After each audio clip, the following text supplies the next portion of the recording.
Shalom, selamat sore Bapak Ibu, Saudara-saudari sekalian. Apa kabar Anda hari ini? Puji Tuhan, semoga semuanya dalam keadaan sehat-sehat dan diberkati oleh Tuhan. Dimanapun Anda berada, kami sangat bersyukur dan berterima kasih kita boleh kembali bertemu di dalam kesempatan ini dalam KPA Podcast Online Jemaat Tamrin. Dan tentu dalam program ini kita bisa melanjutkan kembali kebersamaan untuk belajar firman Tuhan. Kita boleh saling mendoakan, ya. Demikian juga kita boleh bertumbuh bersama, dan semoga setiap pelajaran-pelajaran bisa menginspirasi kita, ya, supaya kita bisa semakin semangat dalam kerohanian kita, menjaga kerohanian kita tetap prima, dan kita bisa selalu menikmati berkat-berkat Tuhan. Ya, bersama saya Pendeta Muda Andreas Ginting.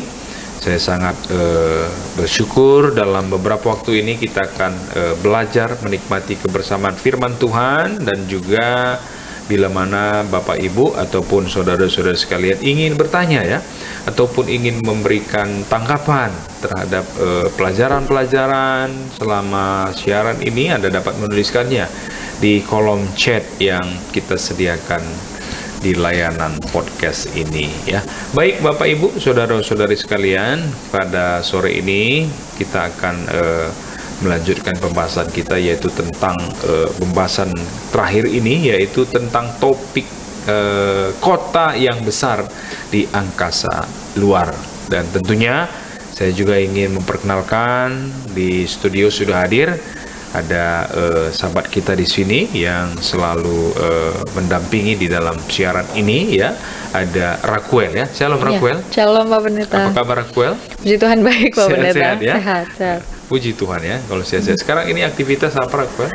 Sibuk kuliah aja nih Pak kuliah, Pendeta. ya. Iya. Ya. Jadi Raquel seorang mahasiswi, ya, di IPB, tetapi di tengah-tengah kesibukannya dia selalu memberikan waktunya untuk bersama-sama di dalam mempelajari firman Tuhan. Puji Tuhan, ya. Ya, ada semangat Tuhan, orang-orang muda. Saya senang orang-orang muda selalu semangat di dalam menyelidiki firman Tuhan. Baik, Bapak Ibu, saudara-saudara sekalian, kita akan memulaikan acara kita ini. Namun sebelumnya kita akan berdoa. Kita undang kesediaan Raquel untuk berdoa. Silakan. Mari kita bersatu dalam doa. Tuhan, terima kasih sekali lagi atas berkat-Mu Bapa. Terima kasih Tuhan atas pelajaran yang telah Engkau berikan pada kami. Pada saat ini Bapa, kami ingin bahas kesimpulan dari pelajaran ini Tuhan. Biarlah apa yang telah kami pelajari sepanjang hari, sepanjang minggu ini Tuhan, dapat kami serap dengan baik dan benar. Biarlah Roh Kudus-Mu bekerja Tuhan, agar ini tidak lalu begitu saja, melainkan bantu kami ya Bapa untuk mengerti akan firman-Mu dan untuk menghidupkan firman-Mu dalam kehidupan kami Tuhan. Biarlah ini dapat menjadi motivasi kami ya Bapa, agar kami makin bersemangat Bapa dalam bertemu dengan Engkau Tuhan. Sempurnakan Tuhan doa kami jauh dari sempurna ini, dalam nama Tuhan Yesus, amin. Amin. Baiklah, terima kasih Raquel sudah mengawali dalam doa. Hari ini kita melanjutkan pembahasan kita, yaitu tentang kota besar, ya, di angkasa luar. Dan tidak terasa ya Raquel, ya, sudah 3 minggu ini, ya. Iya. 3 minggu ini kita membahas sebutan tentang satu kota besar di angkasa luar, dan kita sudah melihat dari firman Tuhan bahwa kota itu disediakan oleh Tuhan, Tuhan, ya, sendiri. dan itu dibangun oleh Yesus sendiri. Iya. Dan Dia sedang sediakan itu bagi Anda dan saya, bagi kita semua. Dan Dia sangat rindu supaya kita menjadi penghuni di sana. Dan kita sudah melihat gambaran kota itu, mulai dari namanya, ukurannya, temboknya juga ada, gerbangnya, jalannya, dasarnya 12 lapis dengan bahan dari batu-batu permata, bahkan emas dikatakan. Iya, betul. Sungguh sangat luar biasa. Dan itu kalau dipadukan dengan kemuliaan Tuhan, kilau kemilau yang cemerlang yang luar biasa. Iya. Dan kalau kita membayangkan dengan pemikiran kita yang terbatas, saya nggak percaya nggak bisa. kita bisa Sulit. membayangkan. Dan saya belum pernah membayangkan ada kota dan melihat kota seperti itu, ya, di dunia ini, ya. Kalau sudah pernah kita bayangkan, tentu udah pernah gitu. Tapi ini memang belum pernah. Dan berbeda. apa yang kita selogis atau serasional, seimajinasi apapun, ya, kita membayangkannya, itu tidak akan pernah bisa kita bayangkan, ya. Tapi bukan itu menjadi poin utamanya. bahwa di sana kemah Allah akan tinggal. Artinya apa? Di sana Tuhan akan tinggal bersama dengan umatnya. Ya. Dalam arti semua pusat-pusat pemerintahan alam semesta ini akan ada di sana.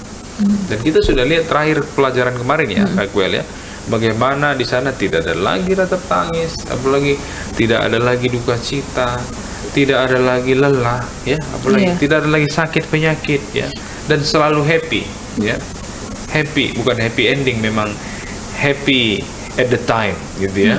Jadi luar biasa, dan tentu ini menyukakan hati dan satu tempat yang sangat diimpikan. Kira-kira hari ini, Raquel, apa yang mau kita rangkumkan dari pembahasan ini?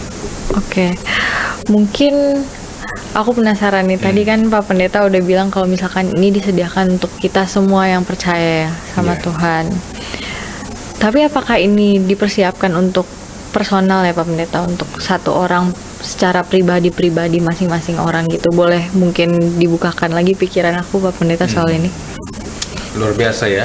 Apakah ini disediakan buat orang per orang? Iya. Jadi kalau kita coba memang lihat dari Alkitab sendiri ya, Alkitab sendiri memang selalu ajakan Tuhan itu secara personal. Ajakan Tuhan itu selalu secara pribadi, lepas pribadi. Makanya nanti kalau kita ke sorga, kita nggak bisa bawa harta kita, orang lain. Iya. Karena keselamatan itu urusan apa? Pribadi. Urusan pribadi masing-masing kita dengan kepada Tuhan. Ya, saya nggak bisa bawa istri saya nggak bisa bawa anak saya, hanya bisa memperlengkapi mereka. Demikian juga istri saya tidak bisa bawa saya, anak saya tidak bisa bawa saya, karena setiap kita mempunyai tanggung jawab secara pribadi, lepas pribadi kepada Tuhan. Ya, itulah sebabnya ajakan dari Tuhan itu kalau kita baca di dalam Wahyu 3 ya. Coba kita baca Wahyu 3 ayat yang ke-20. Di sana dituliskan satu ajakan yang luar biasa bagi setiap kita ya. Secara personal ini diberikan. Apa kata Yesus di sana? Wahyu 3:20, silakan dibaca oleh Raquel. Ini merah nih Pak Pendeta di Alkitab ini. Sepertinya ini message penting ya, biasa kalau di itu ya. Jadi perlu kita ketahui Wahyu ini sebenarnya adalah satu-satunya bisa dikatakan perkataan yang keluar dari mulut Yesus. Ya, memang kitab Injil juga tentang Yesus, the story of Jesus, about Jesus, dan bagaimana dia hidup di dunia ini ketika dia berada di dunia pada waktu yang lalu. Tapi setelah dia naik ke sorga, dia tuliskan ini untuk disampaikan Yohanes kepada 7 jemaat, kepada umat-umat Tuhan yang hidup baik kerja. Jadi ini perkataan Yesus, makanya merah semua tuh. Iya.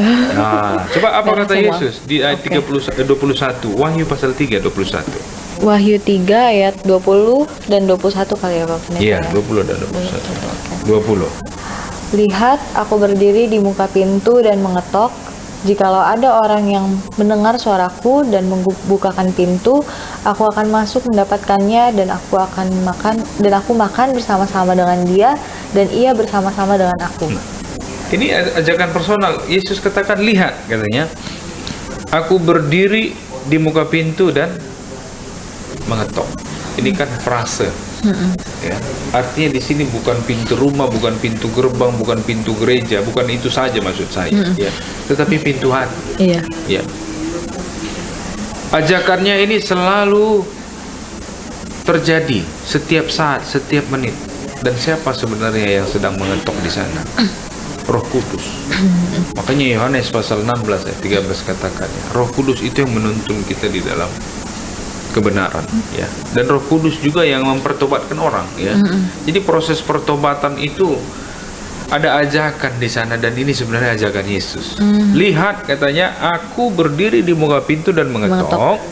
Jikalau ada orang yang mendengar suaraku dan membukakan pintu, maka apa katanya? Aku akan masuk mendapatkannya, dan aku akan makan bersama-sama dengan dia, dan ia bersama-sama dengan aku. Ya.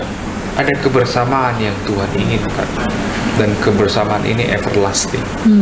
kebersamaan yang kekal, kebersamaan. Di mana kira-kira suasana ini akan kita dapatkan? Tentu Di kota baru nanti. di kota yang Tuhan sediakan. Yerusalem baru. Ya. Itulah sebabnya kalau kita baca di ayat 21, diteruskan di ayat 21, katanya apa di sana?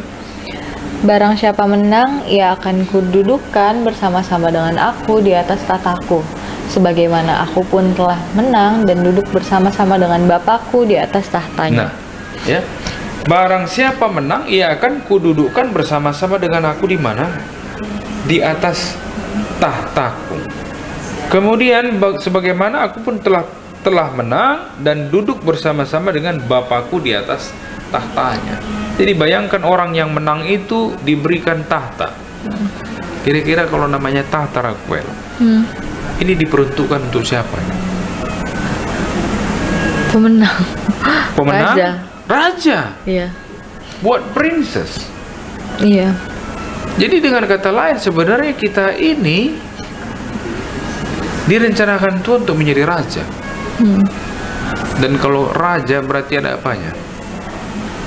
Ada Rakyatnya. Dan kita ini diinginkan Tuhan sebagai raja. Makanya dia datang nanti pada saat yang ketiga kali menjadi raja di atas segala raja-raja. Kita ini sebenarnya raja. Ya. Jadi jangan agak aneh mendengar kata raja, ya. Karena bukan orang Batak aja yang raja, ya. Raja Oloan, ya, Raja Panggabean, enggak, ya. Semua kita ini Tuhan inginkan sebenarnya jadi raja. Makanya ada lagunya, Aku Anak Raja. Oh. Iya kan? Iya, benar-benar. Aku anak raja. Kita ini anak raja. Kita ini memang dipersiapkan Tuhan mendapat satu kehormatan yang luar biasa. Kenapa? Harus Tuhan memberikan kehormatan yang luar biasa karena kita pun mengalami kehinaan yang luar biasa.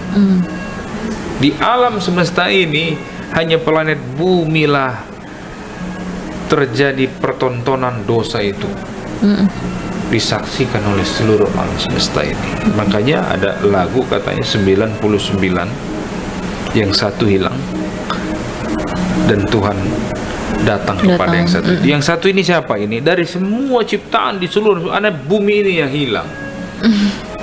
Hilang karena dosa, ya. Hilang karena dosa. Dan bayangkan Thomas Alva Edison ciptakan lampu begitu terang.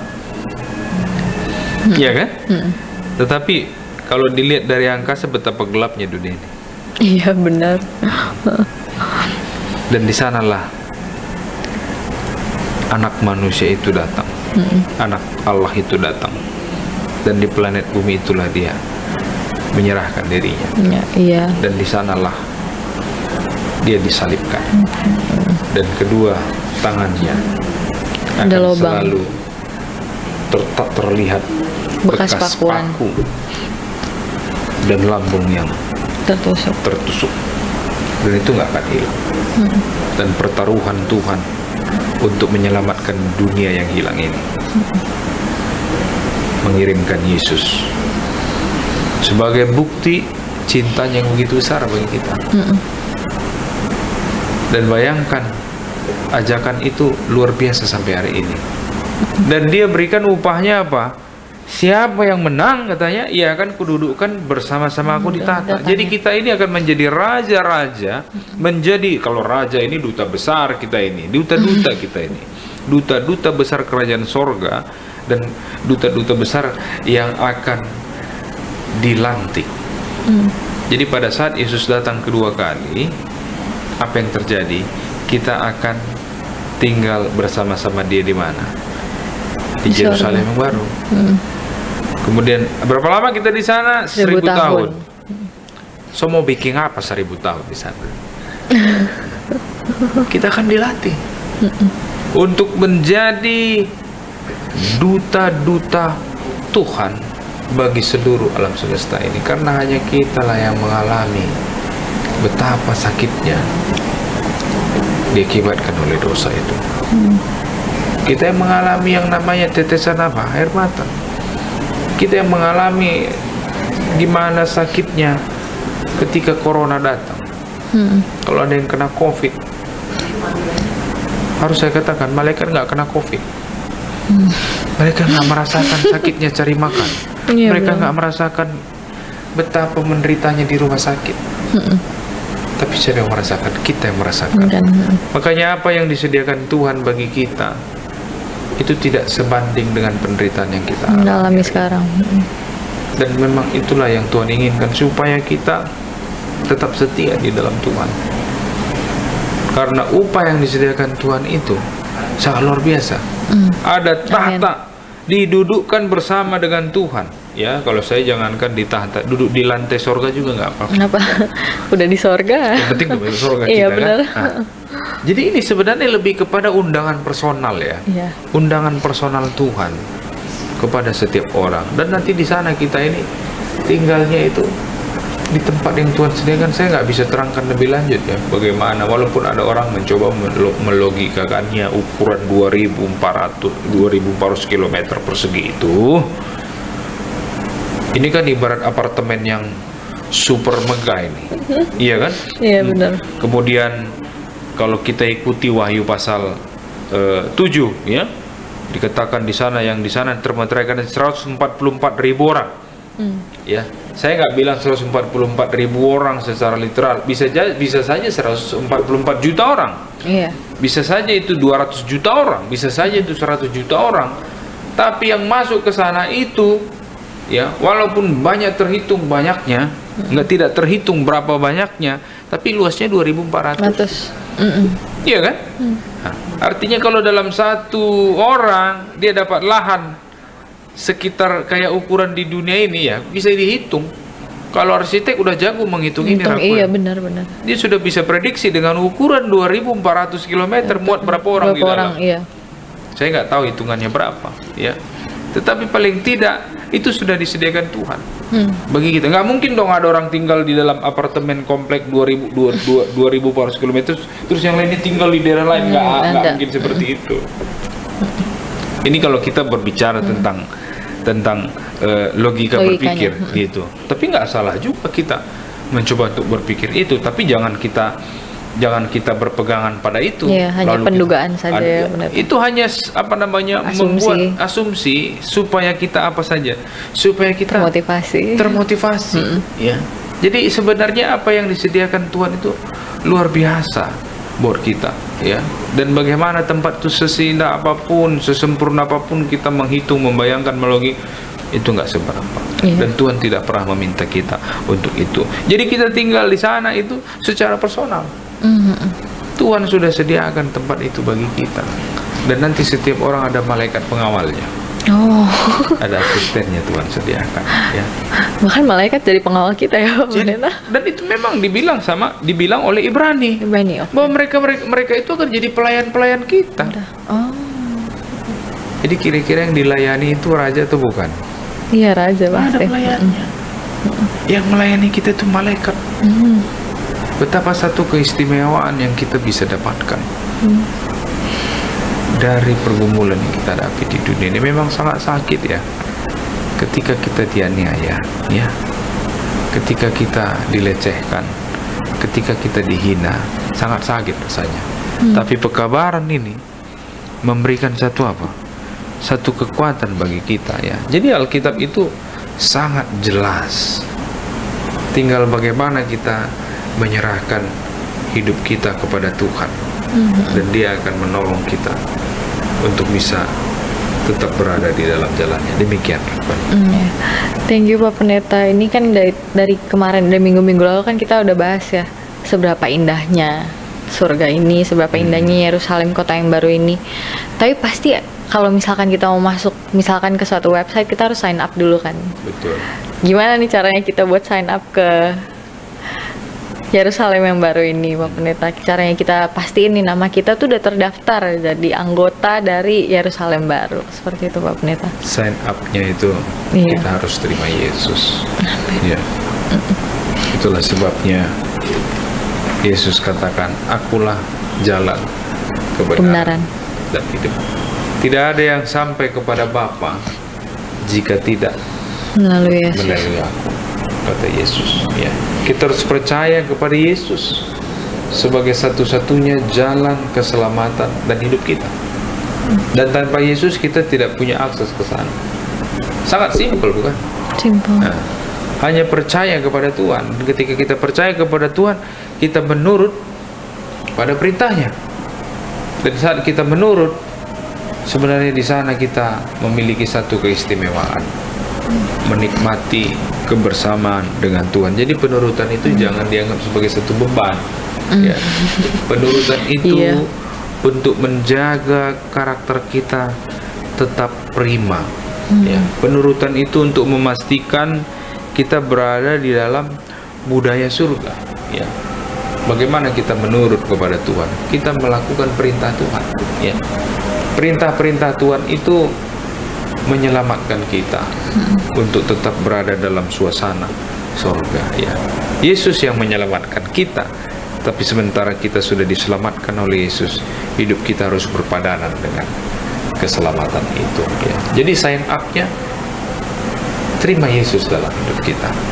Ya. Jadikan Yesus sebagai pusat kehidupan kita. Jadikan Yesus sebagai fokus perjalanan kita. Apa yang Yesus pikirkan, harus itulah yang kita pikirkan. Apa yang Yesus lakukan, harus itulah yang kita lakukan. Apa yang diucapkan oleh Yesus, itulah yang harus kita ucapkan. Jadi sehingga kita berpadanan hidup kita dengan panggilan itu, berpadanan hidup kita dengan kehidupan yang Yesus gambarkan. Ya. Jadi bagaimana kita memastikan supaya nama kita terdaftar di sana? Yohanes 1 ayat 12 katakan apa? Tetapi semua orang yang menerimanya, dikatakan, diberinya kuasa supaya menjadi anak-anak Allah. Tuhan. Ya, anak-anak Allah. Kata kuncinya di sana, semua orang yang menerimanya, menerima Yesus, diberinya kuasa tanpa kita membuka hati ketika ketukan itu datang dan mengizinkan dia masuk memimpin perjalanan hidup kita. Kita tidak akan bisa menjadi anak-anak Allah.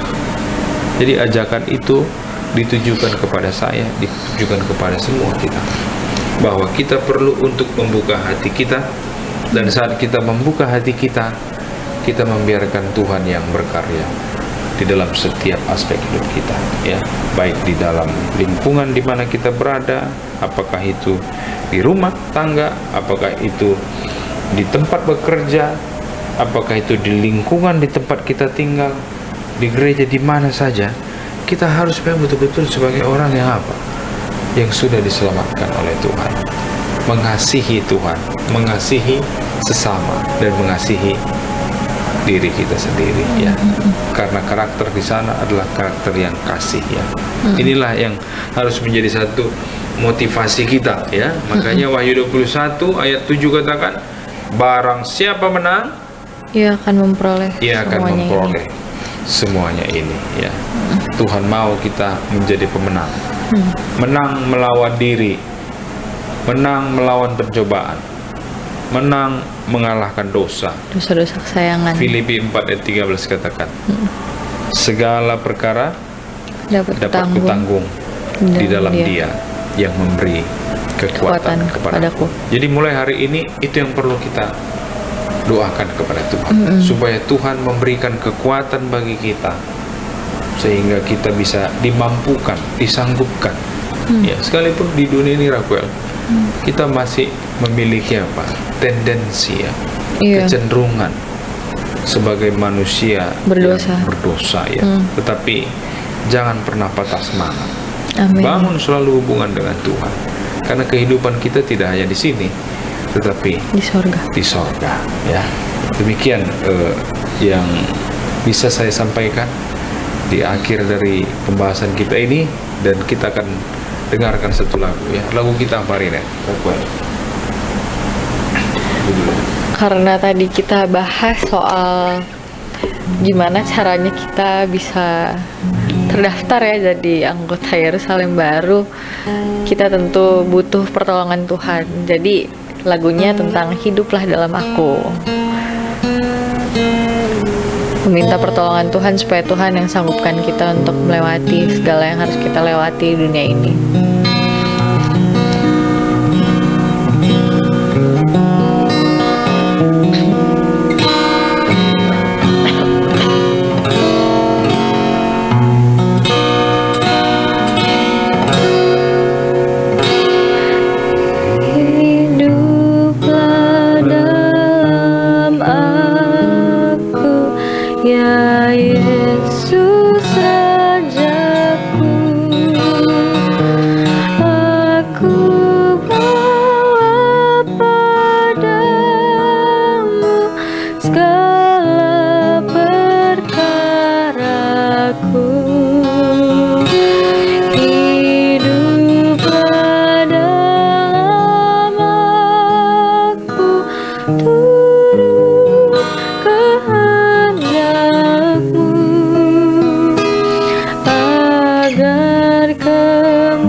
biarlah kiranya kita semua dapat selalu hidup di dalam Yesus, dan biarkan Yesus hidup di dalam diri kita, sehingga kita boleh menyatu dengan Tuhan.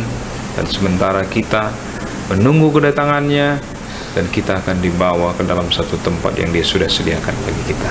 Amin. Mari kita berdoa. Terima kasih Bapa Surgawi, oleh karena Tuhan telah membentangkan kebenaran firman-Mu, adanya kota yang besar di angkasa yang Tuhan telah persiapkan kepada umat-umat tebusan, dan kami bersyukur untuk mengetahui pelajaran yang penting ini. Biarlah kiranya Tuhan, saat kami mempelajari firman ini, kami menemukan satu kebenaran. Biarlah Tuhan menolong dan menyempurnakannya, agar kami selalu memiliki kerinduan. Sementara hidup di dunia ini, kami harus melewati berbagai tantangan, ujian, pergumulan. Tetapi tiba pada akhirnya, semua itu akan berlalu, dan ada kepastian yang Engkau telah sampaikan di dalam firman-Mu, bahwa Engkau akan membawa kami ke tempat di mana Engkau telah persiapkan, dan kami boleh tinggal di kota besar itu, di Yerusalem baru yang Tuhan telah sediakan untuk kami boleh bersama dengan Tuhan selama-lamanya. Tuhan kiranya memberkati kami semuanya, Bapak Ibu, saudara-saudari kami yang mengikuti acara ini. Biarlah Tuhan teguhkan hati mereka, Tuhan kuatkan iman mereka dalam setiap pergumulan mereka. Hadirlah di tengah-tengah kehidupan, agar mereka pun dapat menemukan jalan keluar, dan mereka pun semakin hari boleh bertumbuh semakin setia di dalam Tuhan. Dan kami boleh bersama-sama untuk mempersiapkan hari besar kedatangan Yesus Kristus yang kedua kali, dan kami boleh masuk ke dalam kerajaan yang Tuhan telah sediakan. Terima kasih Bapa, biarlah kiranya Tuhan menorehkan Taurat-Mu di dalam hati kami, sehingga kami boleh tetap tinggal setia di dalam Tuhan. Biarlah kiranya kasih-Mu, damai-Mu, dan sukacita-Mu menjadi bagian kami. Terpujilah nama-Mu. Inilah doa kami. Ampuni kami dari setiap salah dan dosa kami, karena kami datang dalam nama Yesus Kristus Tuhan, penebus dan juru selamat kami yang hidup. Amin. Baik Bapak Ibu, terima kasih untuk kebersamaan kita dalam acara ini. Terima kasih untuk setiap partisipasi. Bagi Bapak Ibu saudara-saudari yang ingin memberikan pertanyaan ataupun tanggapan seputaran tentang pelajaran ini, dapat menuliskannya di kolom chat ya yang tersedia di dalam layanan ini. Demikian pelajaran yang boleh kami sampaikan. Tetap semangat selalu dalam Tuhan. Tuhan Yesus memberkati. Amin.